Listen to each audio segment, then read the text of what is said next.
क्या कभी विपक्षी दलों से आपने कॉलर पकड़कर पूछने की हिम्मत की है कि मेरे घर पे बुलडोजर चल रहा है, तू क्या कर रहा है? क्या आपने किसी भी नेता विपक्षी दलों को जिसको आप वोट देते हैं उसका कॉलर पकड़कर पूछा है कि मेरी बेटी का हिजाब खींचा जा रहा है, बता तू क्या कर रहा है? जब सवाल पूछना आता है तो आपके जीभ पर, आपके मुंह पर ताले लग जाते हैं। पता है क्यों है ये सब? ये हालात क्यों पैदा हो रहे हैं? क्योंकि कोई भी मुसलमान किसी दूसरे मुसलमान को ताकतवर या फिर आगे बढ़ते देखना ही नहीं चाहता है। शायद यही कारण है कि 70 साल बाद भी आज आपका एक रहनुमा नहीं है।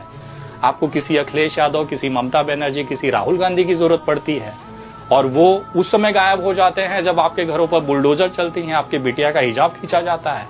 क्या फायदा ऐसे नेता का जो आपके मुसीबत में ही ना दिखाई दे? अपने बीच से नेता पैदा करिए, रहनुमा पैदा करिए और वादा है मेरा, अगर आपने ये बदलाव अपने अंदर लाया, अपने अंदर ये एकजुटता लाई ना, इस देश के अंदर कभी भी मुसलमानों को लेकर कोई अपशब्द नहीं कह पाएगा। इतनी औकात की, इतनी हिम्मत किसी के अंदर नहीं है। चाहे वो नेता हो, चाहे वो संत हो, चाहे सोशल मीडिया पर बैठने वाले ये 2 रुपए के भड़वे टट्टे हों, किसी की इतनी औकात नहीं होगी कि आपके नबी, आपके मोहम्मद के खिलाफ एक शब्द भी बोल पाए। लेकिन वो इसी के लिए बोल पाते हैं क्योंकि आप अपने अंदर से कमजोर हैं, टूटे हुए हैं, बिखरे हुए हैं। एक दूसरे का हाथ पकड़िए, मजबूती से आपको मजबूत करिए। अगर कोई मुसलमान आगे जा रहा है तो उसको ताकत दीजिए, उसके हाथ को मजबूत करिए, ना कि उसके पैर को खींचिए। हम सब एक हैं। मसलक की बुनियाद पर लड़ाइयां बंद करो।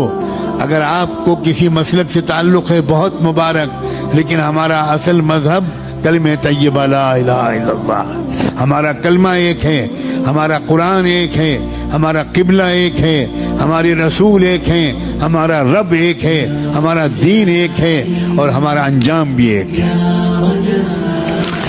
किसी तरह का झगड़ा नहीं। ये अहले सुन्नत की मस्जिद है और ये तबलीगियों की मस्जिद है। अल्लाह करे अब ये सब खत्म हो जाए, हम सब एक दूसरे की मस्जिदों में जाकर नमाज पढ़ें। मस्जिद किसी की नहीं है, मस्जिद तो अल्लाह की है। गले मिल जाओ, एक दूसरे को दावतें करो। एक मसलक के उलमा दूसरे मसलक के उलमा को की दावत करें, दस्तरखान बिछाएं, उनके हाथ चूमें, उनसे दुआ की दरख्वास्त करें। याद रखना, हर मसलक वालों में कुछ खूबियां हैं। ये सब मसलक मिलकर एक उम्मत बनेगी। अब कब तक ये मसलक का हम लोग ढोल पीटेंगे? अब बन जाओ एक उम्मत, इसलिए कि दुश्मन एक उम्मत बन गया।